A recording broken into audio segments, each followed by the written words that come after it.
ਤੁਸੀਂ ਕਈਆਂ ਨੂੰ ਕਹਿੰਦੇ ਸੁਣਿਆ ਹੋਏਗਾ ਕਿ ਮੈਨੂੰ ਗਲੂਟਨ ਤੋਂ ਐਲਰਜੀ ਹੈ, ਔਰ ਕਈ ਰੈਸਟੋਰੈਂਟਸ 'ਚ ਜਦੋਂ ਖਾਣਾ ਖਾਣ ਜਾਂਦੇ ਹੋ ਉੱਥੇ ਵੀ ਲਿਖਿਆ ਹੁੰਦਾ ਹੈ ਗਲੂਟਨ ਫ੍ਰੀ ਫੂਡ। ਇਹ ਗਲੂਟਨ ਕੀ ਹੈ ਔਰ ਇਸ ਤੋਂ ਹੋਣ ਵਾਲੀ ਜੋ ਇੱਕ ਡਿਜ਼ੀਜ਼ ਹੈ ਸੈਲਿਕ ਡਿਜ਼ੀਜ਼, ਉਸ ਦੇ ਬਾਰੇ ਜੋ ਹੈ ਅਵੇਅਰਨੈਸ ਫੈਲਾਉਣ ਲਈ ਸੈਲਿਕ ਅਵੇਅਰਨੈਸ ਡੇ ਮਨਾਇਆ ਜਾਂਦਾ ਹੈ, 16 ਤਰੀਕ ਨੂੰ ਮਨਾਇਆ ਜਾਂਦਾ ਹੈ ਜੋ ਅੱਜ ਹੈ। ਤੇ ਇਸ ਰਿਲੇਟਡ ਗੱਲ ਕਰ ਲੈਂਦੇ ਹਾਂ ਪ੍ਰੋਫੈਸਰ ਸਾਨਾ ਬੀਲਾਲ ਸਾਡੇ ਨਾਲ ਨੇ ਜੋ HOD ਨੇ ਪੀਡੀਆਟ੍ਰਿਕ ਗੈਸਟ੍ਰੋਐਂਟਰੋਲੋਜੀ ਐਂਡ ਹੈਪਾਟੋਲੋਜੀ ਡਿਪਾਰਟਮੈਂਟ ਦੇ। ਮੈਮ पहले तो सैलिक डिजीज़ है की है और ग्लूटन नाल इसका की रिलेशन है? सीलिक डिजीज़ बीमारी है जिसमें एक तत्व होता है गेहूं में ग्लूटेन, उससे वो बच्चे को सूट नहीं करता है। उसकी वजह से वो, क्योंकि वो डाइजेस्ट पूरी तरह से नहीं होता, वो हमारे इंटेस्टाइन में, बच्चे के इंटेस्टाइन में घुस करके इम्यूनोलॉजिकल रिएक्शंस उसकी होती हैं, इम्यून सिस्टम को वो स्टिमुलेट करता है, जिसकी वजह से उसकी जो आंत है वो गल जाती है, आंत गल जाती है। और आंत गलने के कारण बच्चे की ग्रोथ नहीं होती, खून की कमी होती है, लूज मोशंस लगते हैं। मैम ये जो ग्लूटन नाल सैलिक डिजीज़ होंगी है सिर्फ बच्चों की हो सकती है, बड़ियां दे भी हो सकती है, और इसका इलाज की है, डायग्नोसिस की है? ये जो बीमारी है बचपन में शुरू होती है, पर ये बहुमुखिया राक्षस है। हर बच्चे को क्लासिकल सिम्टम्स नहीं होते। जिन बच्चों को तो क्लासिकल सिम्टम्स जो मैंने बताए वो होते हैं, उनका तो डायग्नोसिस हो जाता है बचपन में। जिनको सिर्फ पेट में दर्द है, सिर्फ हल्की सी खून की कमी है, वो मिस हो जाते हैं, फिर वो बड़े हो जाते हैं, पर क्योंकि उनका किसी ने डायग्नोसिस नहीं किया। तो एक फ़ेज़ आता है जो एडोलेसेंस का फ़ेज़ जो हम जिसको कहते हैं, जो यंग एडल्ट होते हैं, उसके अंदर इसकी जो सिम्टम्स होते हैं, बच्चे भी बिजी हो जाते हैं अपने कामकाज में, इसके सिम्टम्स दब जाते हैं। वो हल्की फुल्की, आज को आपको पता है कि हिंदुस्तान में कहता है ये 10-11 हीमोग्लोबिन तो नॉर्मल होता है, नॉर्मल नहीं है। नॉर्मल हीमोग्लोबिन एडल्ट वुमन के लिए 12.5 है, एडल्ट मेल के लिए अब 14 से ऊपर होना चाहिए। तो उसको इग्नोर हो जाता है, तो ये सिम्टम्स इग्नोर हो जाते हैं। फिर जब कोई कॉम्प्लिकेशन होती है या सीलियक के ही पेट के सिम्टम्स आते हैं, तब जाके उसका कभी कभी डायग्नोसिस होता है। तब उसको लोग कहते हैं कि बड़ों में भी होती है। हाँ, बड़ों में हो जाती है जब मिस होती है बच्चों में। ग्लूटन जो चीज़ है उसनों लैके हुण इस तरह हो गया है कि बई वीट तो बहुत ही माड़ी चीज़ है, तो सच विच माड़ी चीज़ है ग्लूटन? बिल्कुल वीट छड्ड देना चाहिए? इन द सेंस कि वीट माड़ी तो नहीं है, पर ਇੰਨੀ ਵੀ ਚੰਗੀ ਨਹੀਂ ਹੈ ਜਿੰਨਾ ਅਸੀਂ ਸੋਚਦੇ ਹਾਂ। ਬੇਸਿਕਲੀ ਸਾਡੇ ਜਿੱਦਾਂ ਸਾਡੇ ਪ੍ਰਧਾਨ ਮੰਤਰੀ ਵੀ ਕਹਿੰਦੇ ਆ, millets very good, this is such a good thing that is being done specially for this area. Millets में एक तो आसान है, उगाने आसान है, पानी भी कम लगता है, आपको पता है ना, बंजर जगह में मिलेट्स हो जाते हैं, और उसके अंदर जो पौष्टिक तत्व हैं वो गेहूं से भी ज़्यादा हैं। मैंने आपको बताया ना, जो आयरन, कैल्शियम, मिनरल्स, फाइबर, वो मिलेट्स में इतना ज़्यादा है, और सीलियक डिजीज़ के लिए तो है ही आइडियल। तो मिलेट्स आर गुड, बट इसमें एक रिस्क है, मिलेट्स इनडिस्क्रिमिनेटली नहीं खाना चाहिए। बच्चों को कम से कम गेहूं मिलनी चाहिए, क्योंकि आपको जैसे बताया मैंने, ये बहुमुखिया राक्षस है, ये कॉम्प्लिकेशन शरीर के सारे अंग में क्रिएट करती है। तो जो तो छोड़ देगा उसको तो कॉम्प्लिकेशन होनी नहीं, पर जिसका डायग्नोज ही नहीं होएगा उसकी तो कॉम्प्लिकेशंस भी होंगी।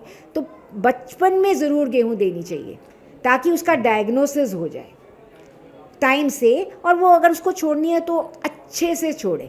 मैम अगर किसी को सेलिक डिजीज़ नहीं है तो उसमें भी वैसे ग्लूटन तो नुकसान होता है, और अगर नुकसान होता है तो ये नहीं, मैं ये कंजेक्चुरल होगा कहना कि जिसको सीलियक डिजीज़ नहीं है उसके ऊपर इनफ एविडेंस नहीं है कि जिसको सीलियक डिजीज़ नहीं है उसको भी नुकसान होता है, ये कहना स्ट्रिक्टली ट्रू नहीं होगा। उसके लिए कुछ बहुत रिसर्चेस चल रही हैं वर्ल्ड वाइड, बट वो कहना अभी इस स्टेज पे ठीक नहीं है कि सीलियक ये सब बीमारियों की जड़ी गेहूं है, ये ठीक नहीं है कहना। बट जिसको नहीं सूट करती उसमें ट्रबल क्रिएट करेगी। मिलेट्स की गल करिए तो कई बार लोग कहते हुए नजर आ जाते हैं कि गर्मियों च ना खाइए गर्म होएगा, या फिर ईजी डाइजेस्ट नहीं होएगा। मिथ्या है, हर मौसम खा सकते हैं, मिलेट्स अच्छे हैं। मिथ्या, हाँ। ओके, तो मैम सैलिक डिजीज़ बारे अगर कोई टेस्ट करवाना चाहे तो केड़ा टेस्ट होता है और कितने अवेलेबल? देखिए, ऐसा है कि सीलियक डिजीज़ के अंदर दो चीज़ें होती हैं। एक तो होता है ब्लड का टेस्ट, जिसको हम टिश्यू ट्रांसग्लूटामिनेज एंटीबॉडी कहते हैं, वो टेस्ट होता है, वो स्क्रीनिंग टेस्ट है। पर ऐसा नहीं है कि एक बार स्क्रीनिंग में पॉजिटिव आ गया जी करो बंद, ऐसा नहीं होता। उसका एक प्रॉपर प्रोसीजर होता है जो हमारे अस्पताल में फॉलो होता है, हमारे डिपार्टमेंट में फॉलो होता है स्पेसिफिकली। और दूसरा कन्फर्मेशन होती है एंडोस्कोपी की। हम लोग फर्मली बिलीव करते हैं कि जिस चीज़ में गेहूँ लाइफ लॉन्ग छोड़नी है, स्पेशली बच्चे में, उसको एंडोस्कोपी द्वारा ज़रूर प्रूव करना चाहिए। लाइफ लॉन्ग 10 से लेके 20% बच्चों में टीटीजी पॉजिटिव है, पर अंदर आंत बिल्कुल नॉर्मल है, विद टाइम वो टीटीजी नॉर्मल भी हो जाता है। सो सिर्फ टीटीजी के ऊपर बेस नहीं, टीटीजी पॉजिटिव है तो पीजीआई पीडियाट्रिक गैस्ट्रोएंटरोलॉजी में आए, फिर हम उसको बताएंगे क्या करना है क्या नहीं करना। सैलिक डिजीज़ है तो सारी उम्र उसको वीट पे छड़ना पड़ता है? Absolutely, once a coeliac always a coeliac. एक बार डायग्नोसिस कंफर्म हो गया, प्रॉपरली कंफर्म हुआ विद सीरोलॉजी, एंडोस्कोपी एट्सेट्रा, तब life long exclusion, life long. But आजकल कन्फ्यूजन बड़ी लोग क्रिएट कर देते हैं, वो बाहर के डॉक्टर बंद कर देते हैं, तो हमारे को कई बार देखनी पड़ती है, फिर हम अपने स्पेशलाइज टेस्ट करते हैं कंफर्म करने के लिए कि इसको बीमारी है कि नहीं। ਤੇ ਬਿਲਕੁਲ ਸੈਲਿਕ ਅਵੇਅਰਨੈਸ ਡੇ ਹੈ ਤੇ ਅਵੇਅਰਨੈਸ ਤੁਸੀਂ ਵੀ ਇਸ ਵੀਡੀਓ ਨੂੰ ਜ਼ਿਆਦਾ ਤੋਂ ਜ਼ਿਆਦਾ ਫੈਲਾਓ, ਲੋਕਾਂ ਨੂੰ ਅਵੇਅਰ ਕਰੋ। ਜਿਸ ਨੂੰ ਇੱਕ ਵਾਰ ਸੈਲਿਕ ਡਿਜ਼ੀਜ਼ ਹੁੰਦੀ ਹੈ ਉਸ ਨੂੰ ਵੀਟ ਹਮੇਸ਼ਾ ਛੱਡਣਾ ਪੈਂਦਾ, ਕਿਉਂਕਿ ਵੀਟ ਦਾ ਹੀ ਜੋ ਸਟ੍ਰੈਚੀ ਕੰਟੈਂਟ ਹੁੰਦਾ ਜਿਸ ਨਾਲ ਸਟ੍ਰੈਚ ਚਿਪਚਿਪਾਹਟ ਹੁੰਦੀ ਹੈ ਉਹੀ ਗਲੂਟਨ ਹੈ। ਤੇ ਸੈਲਿਕ ਅਵੇਅਰਨੈਸ ਡੇ ਅੱਜ PGI ਸੈਲੀਬ੍ਰੇਟ ਕੀਤਾ ਗਿਆ, ਤਾਂ ਬਿਲਕੁਲ ਅਵੇਅਰਨੈਸ ਜ਼ਰੂਰੀ ਹੈ, ਤਾਂ ਹੀ ਡਿਜ਼ੀਜ਼ ਨੂੰ ਰੋਕਿਆ ਜਾ ਸਕਦਾ ਹੈ। ਵੀਡੀਓ ਜਰਨਲਿਸਟ ਅਨਿਲ ਦੇ ਨਾਲ ਅੰਕੁਸ਼ ਕੋਹਲੀ, ਦੈਨਿਕ ਸਵੇਰਾ, ਚੰਡੀਗੜ੍ਹ। ਤੁਸੀਂ ਕਈਆਂ ਨੂੰ ਕਹਿੰਦੇ ਸੁਣਿਆ ਹੋਏਗਾ ਕਿ ਮੈਨੂੰ ਗਲੂਟਨ ਤੋਂ ਐਲਰਜੀ ਹੈ, ਔਰ ਕਈ ਰੈਸਟੋਰੈਂਟਸ 'ਚ ਜਦੋਂ ਤੁਸੀਂ ਖਾਣਾ ਖਾਣ ਜਾਂਦੇ ਹੋ ਉੱਥੇ ਵੀ ਲਿਖਿਆ ਹੁੰਦਾ ਹੈ ਗਲੂਟਨ ਫ੍ਰੀ ਫੂਡ। ਇਹ ਗਲੂਟਨ ਕੀ ਹੈ ਔਰ ਇਸ ਤੋਂ ਹੋਣ ਵਾਲੀ ਜੋ ਇੱਕ ਡਿਜ਼ੀਜ਼ ਹੈ ਸੈਲਿਕ ਡਿਜ਼ੀਜ਼, ਉਸ ਦੇ ਬਾਰੇ ਜੋ ਹੈ ਅਵੇਅਰਨੈਸ ਫੈਲਾਉਣ ਲਈ ਸੈਲਿਕ ਅਵੇਅਰਨੈਸ ਡੇ ਮਨਾਇਆ ਜਾਂਦਾ ਹੈ। 16 ਤਰੀਕ ਨੂੰ ਮਨਾਇਆ ਜਾਂਦਾ ਹੈ ਜੋ ਅੱਜ ਹੈ। ਤੇ ਇਸ ਰਿਲੇਟਡ ਗੱਲ ਕਰ ਲੈਂਦੇ ਹਾਂ ਪ੍ਰੋਫੈਸਰ ਸੁਦਾਨਾ ਬੀਲਾਲ ਸਾਡੇ ਨਾਲ ਨੇ, ਜੋ HOD ਨੇ ਪੀਡੀਆਟ੍ਰਿਕ ਗੈਸਟ੍ਰੋਐਂਟਰੋਲੋਜੀ ਐਂਡ ਹੈਪਾਟੋਲੋਜੀ ਡਿਪਾਰਟਮੈਂਟ ਦੇ। ਮੈਮ पहले तो सैलिक डिजीज़ है कि है और ग्लूटन नाल इसका की रिलेशन है? सीलिक डिजीज़ बीमारी है जिसमें एक तत्व होता है गेहूं में ग्लूटेन, उससे वो बच्चे को सूट नहीं करता है। उसकी वजह से वो, क्योंकि वो डाइजेस्ट पूरी तरह से नहीं होता, वो हमारे इंटेस्टाइन में, बच्चे के इंटेस्टाइन में घुस करके इम्यूनोलॉजिकल रिएक्शंस उसकी होती हैं, इम्यून सिस्टम को वो स्टिमुलेट करता है, जिसकी वजह से उसकी जो आंत है वो गल जाती है, आंत गल जाती है। और आंत गलने के कारण बच्चे की ग्रोथ नहीं होती, खून की कमी होती है, लूज मोशंस लगते हैं। मैम ये जो ग्लूटन नाल सैलिक डिजीज़ होंदी है सिर्फ बच्चों ਦੀ हो सकती है, बड़ियां ਦੇ भी हो सकती है, और इसका इलाज की है, डायग्नोसिस की है? ये जो बीमारी है बचपन में शुरू होती है, पर ये बहुमुखिया राक्षस है। हर बच्चे को क्लासिकल सिम्टम्स नहीं होते। जिन बच्चों को तो क्लासिकल सिम्टम्स जो मैंने बताए वो होते हैं, उनका तो डायग्नोसिस हो जाता है बचपन में। जिनको सिर्फ पेट में दर्द है, सिर्फ हल्की सी खून की कमी है, वो मिस हो जाते हैं, फिर वो बड़े हो जाते हैं, पर क्योंकि उनका किसी ने डायग्नोसिस नहीं किया। तो एक फ़ेज़ आता है जो एडोलेसेंस का फ़ेज़, जो हम जिसको कहते हैं, ये यंग एडल्ट होते हैं, उसके अंदर इसकी जो सिम्टम्स होते हैं, बच्चे भी बिज़ी हो जाते हैं अपने कामकाज में, इसके सिम्टम्स दब जाते हैं। वो हल्की फुल्की, आज को आपको पता है कि हिंदुस्तान में कहता है ये 10-11 हीमोग्लोबिन तो नॉर्मल होता है, नॉर्मल नहीं है। नॉर्मल हीमोग्लोबिन एडल्ट वुमन के लिए 12.5 है, एडल्ट मेल के लिए अब 14 से ऊपर होना चाहिए, तो उसको इग्नोर हो जाता है। तो ये सिम्टम्स इग्नोर हो जाते हैं। फिर जब कोई कॉम्प्लिकेशन होती है या सीलियक के ही पेट के सिम्टम्स आते हैं, तब जाके उसका कभी कभी डायग्नोसिस होता है। तब उसको लोग कहते हैं कि बड़ों में भी होती है। हाँ, बड़ों में हो जाती है जब मिस होती है बच्चों में। ਗਲੂਟਨ ਜੋ ਚੀਜ਼ ਹੈ ਉਸ ਨੂੰ ਲੈ ਕੇ ਹੁਣ ਇਸ ਤਰ੍ਹਾਂ ਹੋ ਗਿਆ ਹੈ ਕਿ ਬਈ ਵੀਟ ਤਾਂ ਬਹੁਤ ਹੀ ਮਾੜੀ ਚੀਜ਼ ਹੈ, ਤੇ ਸੱਚ ਵਿੱਚ ਮਾੜੀ ਚੀਜ਼ ਹੈ ਗਲੂਟਨ? ਬਿਲਕੁਲ ਵੀਟ ਛੱਡ ਦੇਣਾ ਚਾਹੀਦਾ? इन द सेंस कि ਵੀਟ ਮਾੜੀ ਤਾਂ ਨਹੀਂ ਹੈ, ਪਰ ਇੰਨੀ ਵੀ ਚੰਗੀ ਨਹੀਂ ਹੈ ਜਿੰਨਾ ਅਸੀਂ ਸੋਚਦੇ ਹਾਂ। ਬੇਸਿਕਲੀ ਸਾਡੇ, ਜਿੱਦਾਂ ਸਾਡੇ ਪ੍ਰਧਾਨ ਮੰਤਰੀ ਵੀ ਕਹਿੰਦੇ ਆ, millets very good, this is such a good thing that is being done specially for this area. Millets में एक तो आसान है, उगाने आसान है, पानी भी कम लगता है, आपको पता है ना, बंजर जगह में मिलेट्स हो जाते हैं, और उसके अंदर जो पौष्टिक तत्व हैं वो गेहूं से भी ज़्यादा हैं। मैंने आपको बताया ना, जो आयरन, कैल्शियम, मिनरल्स, फाइबर, वो मिलेट्स में इतना ज़्यादा है, और सीलियक डिजीज़ के लिए तो है ही आइडियल। तो मिलेट्स आर गुड, बट इसमें एक रिस्क है। मिलेट्स इनडिस्क्रिमिनेटली नहीं खाना चाहिए।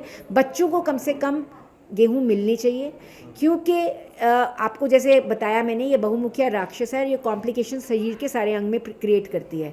तो जो तो छोड़ देगा उसको तो कॉम्प्लिकेशन होनी नहीं, पर जिसका डायग्नोसिस नहीं होएगा उसकी तो कॉम्प्लिकेशंस भी होंगी। तो बचपन में ज़रूर गेहूँ देनी चाहिए ताकि उसका डायग्नोसिस हो जाए टाइम से, और वो अगर उसको छोड़नी है तो अच्छे से छोड़े।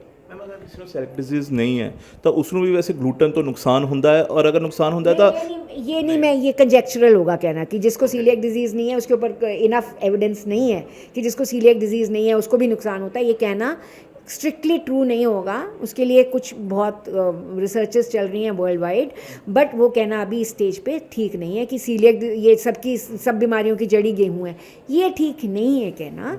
बट जिसको नहीं सूट करती उसमें ट्रबल क्रिएट करेगी। मिलेट्स की गल करिए तो कई बार लोग कहते हुए नज़र आ जाते हैं कि गर्मियों च ना खाइए, गर्म होएगा, या फिर ईजी डाइजेस्ट नहीं होएगा। मिथ्या है, ਹਰ ਮੌਸਮ ਖਾ ਸਕਦੇ ਆ ਮਿਲਟਸ ਅੱਛੇ ਹੈ ਮਿੱਠੀ ਹਾਂ ਓਕੇ ਤੇ ਮੈਮ ਸੈਲਿਕ ਡਿਸੀਜ਼ बारे अगर कोई टेस्ट करवाना चाहे तो केड़ा टेस्ट होता है और कितने अवेलेबल देखिए ऐसा है कि सेलियक डिजीज़ के अंदर दो चीज़ें होती हैं। एक तो होता है ब्लड का टेस्ट जिसको हम टिश्यू ट्रांसग्लूटामिनेज एंटीबॉडी कहते हैं, वो टेस्ट होता है, वो स्क्रीनिंग टेस्ट है। पर ऐसा नहीं है कि एक बार स्क्रीनिंग में पॉजिटिव आ गया जी करो बंद, ऐसा नहीं होता। उसका एक प्रॉपर प्रोसीजर होता है जो हमारे अस्पताल में फॉलो होता है, हमारे डिपार्टमेंट में फॉलो होता है स्पेसिफिकली। और दूसरा कन्फर्मेशन होती है एंडोस्कोपी की।